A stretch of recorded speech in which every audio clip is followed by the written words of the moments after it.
Nityananda Yadvaita Gadadhar Shivasadi Gaura Bhakta Vrinda Hare Krishna Krishna Krishna Hare Hare Hare Rama Rama Rama Hare Hare. We are continuing to read from Srimad Bhagavatam, Canto 10, Chapter 2. We are hearing the prayers by the demigods to Lord Krishna. And he's in the womb of Mother Devaki. Okay, so continuing. Distyam bate kuksigata parapuman. Drishyam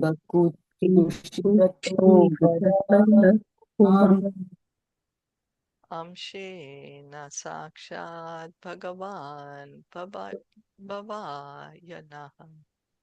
Amshina Sakshat Bhagavan Bhavayanaha Mabhut bhayambo chapater mumurshur. Mahut Bhayambo Japati Murtu Gupta yadunam babita tavatmajaha. Gupta Yaduna Bhavita Tavatmajaha. Translation and purport by His Divine Grace, A.C. Bhaktivedanta Swami Srila Prabhupada. O Mother Devaki, by your good fortune and ours, the Supreme Personality of Godhead Himself, with all His plenary portions, such as Baladev, is now within your womb. Therefore, you need not fear Kamsa, who has decided to be killed by the Lord. Your eternal son, Krishna, will be the protector of the entire Yadu dynasty. The words Parapuman Amshena signify that Krishna is the original Supreme Personality of Godhead. This is the verdict of the Shastras. Krishnastu Bhagavan Swayam. Thus the demigods assured Devaki, your son is the Supreme Personality of Godhead, and he is appearing with Baladev, his plenary portion. So the demigods are saying now, Krishna himself is there. They're telling to Mother Devaki. Not in incarnation, but the absolute truth, the source of all the incarnations. And he's coming with Lord Balaram.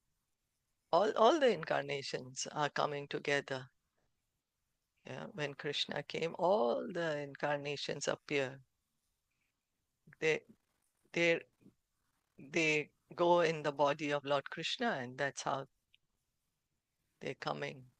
He will give you all protection and kill Kamsa, who has decided to continue his enmity toward the Lord and thus be killed by him. So they are assuring her that Kamsa is gonna be killed by Krishna. You don't need to fear anymore. Your eternal son is coming. It's mentioned here, eternal. Krishna is eternally the son of Devaki. So I don't know if she could see the demigods. Huh? Yeah, that's what I was thinking. That, like, as we said, that they told, so that means that she was able to see. And then one more thing, that so Krishna in his full incarnation, right, with all his amsha and so amsha. So that means that everybody was in him, is it? That's right.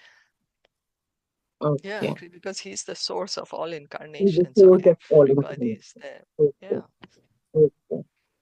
Okay. Shukuvacha Shri Sukha Uvacha Uvacha iti abhishtuya purusham iti Iti Abhishtuya Purusham yadi rupam anidam yatha yata rupam anidam yatha brahmeshano purodhaya brahmeshano purodhaya deva pratiyayurdevam Deva Pratyayudivam.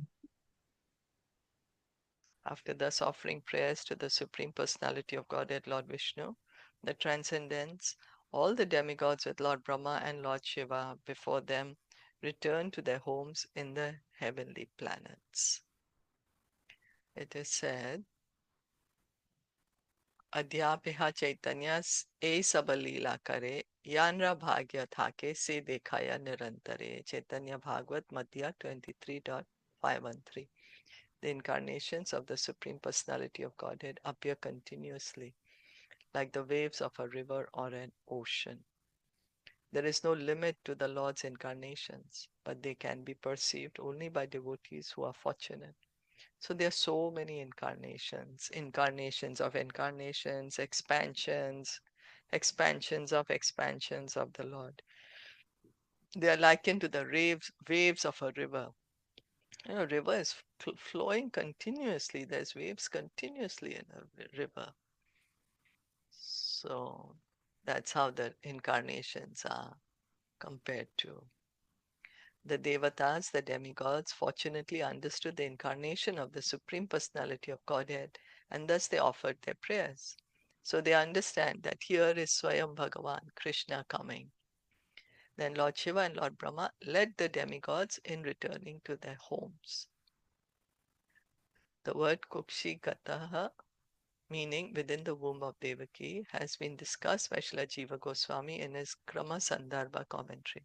Since it was said at first that Krishna was present within the heart of Vasudeva and then was transferred to the heart of Devaki, Sri Jiva Goswami writes, how is it that Krishna was now in the womb? He replies that there is no contradiction. From the heart, the Lord can go to the womb. From the womb, he can go to the heart. Indeed, he can go or stay anywhere. So Prabhupada here is giving us Srila Jiva Goswami's commentary in Krama Sandarbha. Because earlier we had heard Sukadev Goswami is saying Krishna appeared in the heart of Vasudeva. From his heart he was transferred to the heart of Devaki. Now we are hearing Krishna's in the womb of Devaki. So Srila Jiva Goswami is explaining Krishna can go anywhere. From the heart he can very easily go to the womb. As confirmed in the Brahma Samhita 535, Andantarasta Paramanuchayantrastam Govindam Adi Purusham Tam Aham Bhajami. He's even within every atom, right? So he can be anywhere. The Lord can stay wherever he likes. Devaki, therefore, in accordance with the desire of her former life, now had the opportunity to seek the benediction of having the Supreme Personality of Godhead as her son, Devaki Nandan. Thus, in the Bhaktivedanta purports of the 10th canto, 2nd chapter of the Srimad Bhagavatam entitled Prayers by the Demigods for Lord Krishna in the Womb. So this brings us to the end of this prayers by the demigods. Such beautiful prayers. They're glorifying Krishna's position as the absolute truth, glorifying his beauty. They're also saying what he's going to do. He's going to kill Kamsa. Did anyone want to add anything?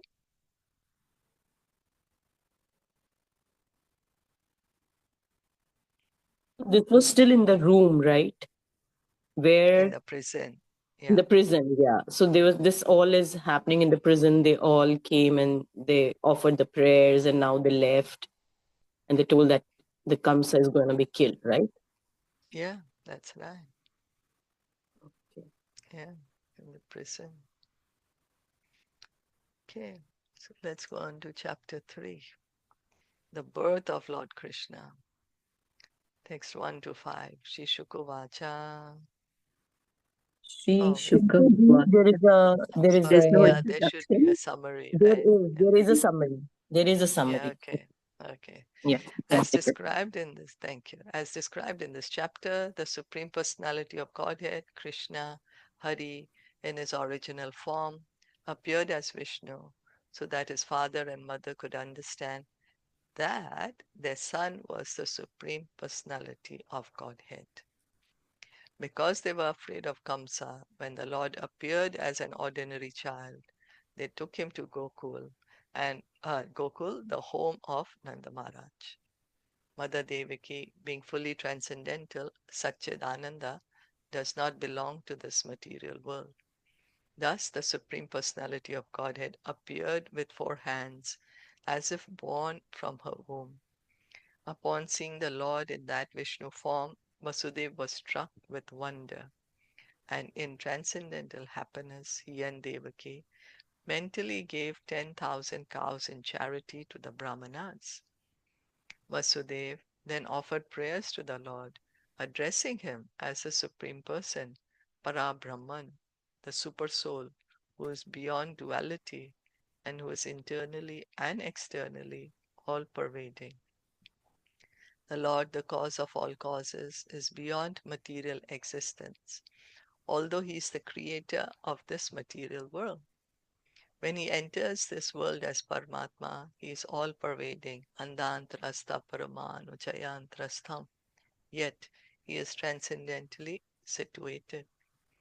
For the creation, maintenance, and annihilation of this material world, the Lord appears as the Guna avatars, Brahma, Vishnu, and Maheshwar.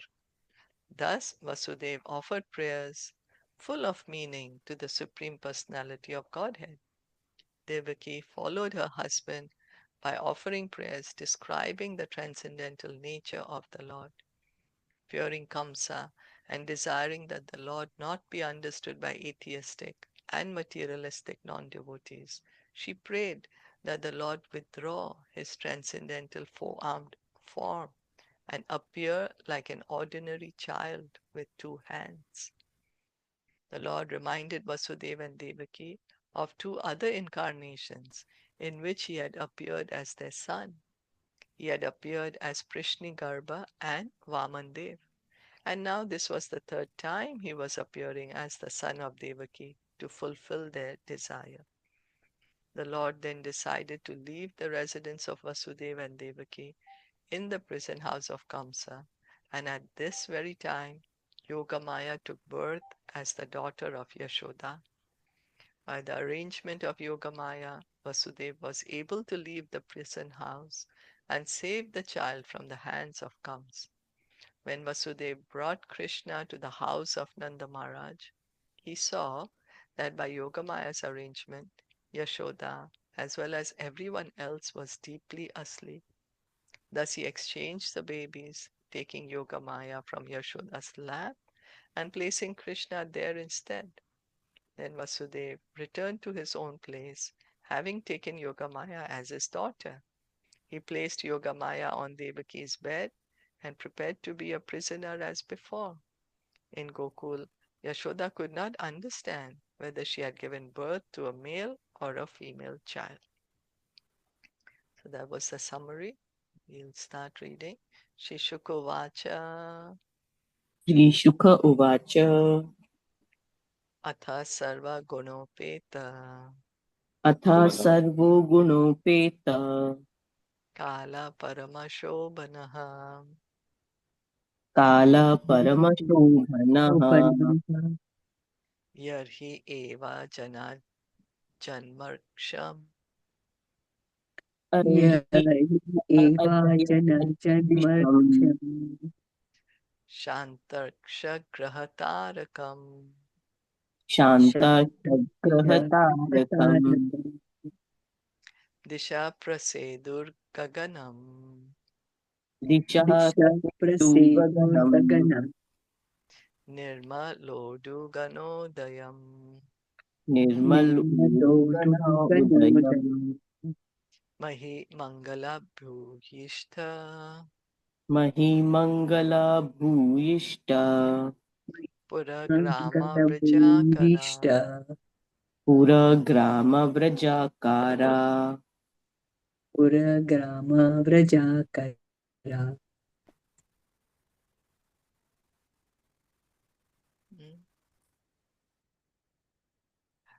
Nadya Prasana Salila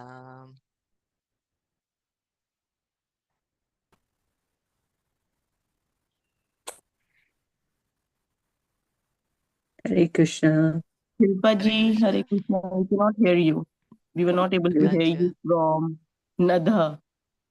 Okay. Nadia. Natya Yeah. Prasanna Salila. Nadia Nadhya Prasna Prasanna Salila. Salila. Rada Jalaruha Shriyaha. Rita Jalaruha Shriyaha. Dvijali Kula Sannada. Dvija Alikul Sannada. Stavaka Vanarajayaha. Stavka Vanarajayaha. Vavo Vayu Sukha Sparsha. Vavo Baba Vayu Sukha Sparshaha. Punya Gandhavaha Shuchihi. Punya Punya Gandhavaha Gandhava Shruti. Suchi. Agnayascha Dvijatinam. Agnasya cha Dujatinam. Shantas Samindhata. Shanta Tatra Samindita. Shantastattamindata. Manamsi Asan Prasannani. Manamsi Manamsi Asan Asan Prasannani. Prasannani. Sadhunam Asura Druham. Sadhunam Sadhunam Asura Asura Druham. Jayamane Jane Tasmin. Jayamane Ajane Tasmin. Nidurdundubaya Samam. Nedudunda Bhayo Samam. Thereafter, at the auspicious time for the appearance of the Lord, the entire universe was surcharged with all the qualities of goodness, beauty, and peace. The constellation Rohini appeared, as did stars like Ashwini. The sun, the moon, and the other stars and planets were very peaceful. All directions appeared extremely pleasing, and the beautiful stars twinkled in the cloudless sky, decorated with towns, villages, mines, and pasturing grounds. The earth seemed all auspicious. The rivers flowed with clear water, and the lakes and vast reservoirs, full of lilies and lotuses, were extraordinarily beautiful. In the trees and green plants, full of flowers and leaves, pleasing to the eyes, birds like cuckoos and swarms of bees began chanting with sweet voices for the sake of the demigods. A pure breeze began to blow, pleasing the sense of touch and bearing the aroma of flowers. And when the Brahmanas, engaging in ritualistic ceremonies, ignited their fires according to Vedic principles, the fires burned steadily, undisturbed by the breeze. Thus, when the birthless Lord Vishnu, the Supreme Personality of Godhead, was about to appear, the saints and Brahmanas, who had always been disturbed by demons like Kamsa and his men, felt peace within the core of their hearts, and kettle drums simultaneously vibrated from the upper planetary system.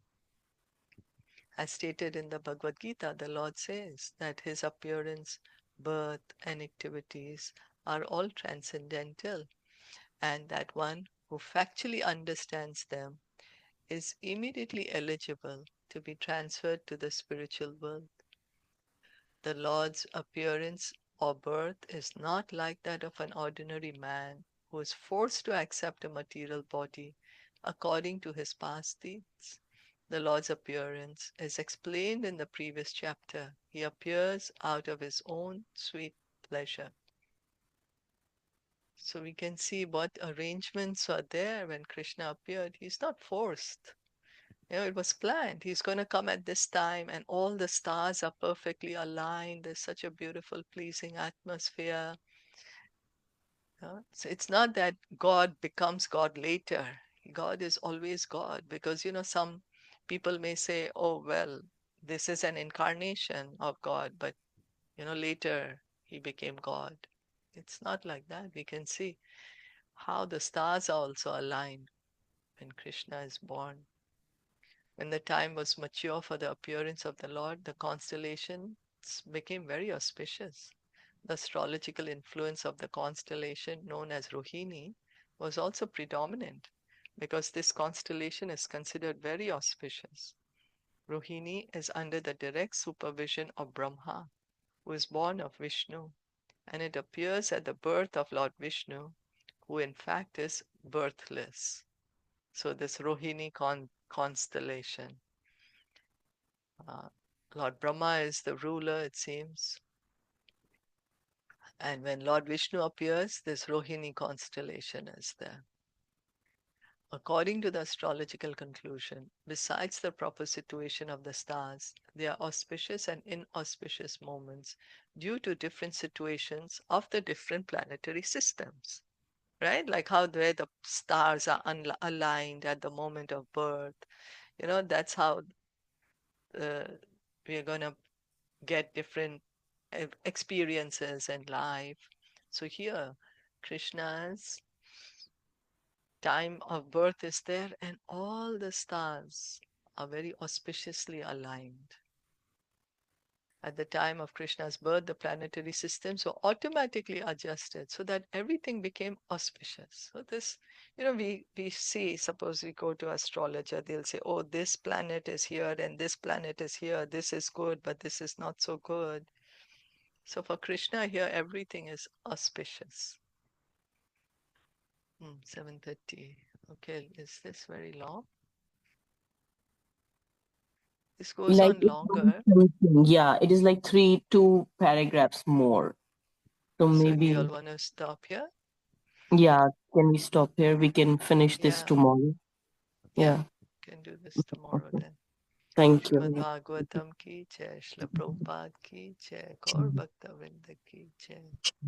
Thank you very much, everyone. Thank you for listening and joining.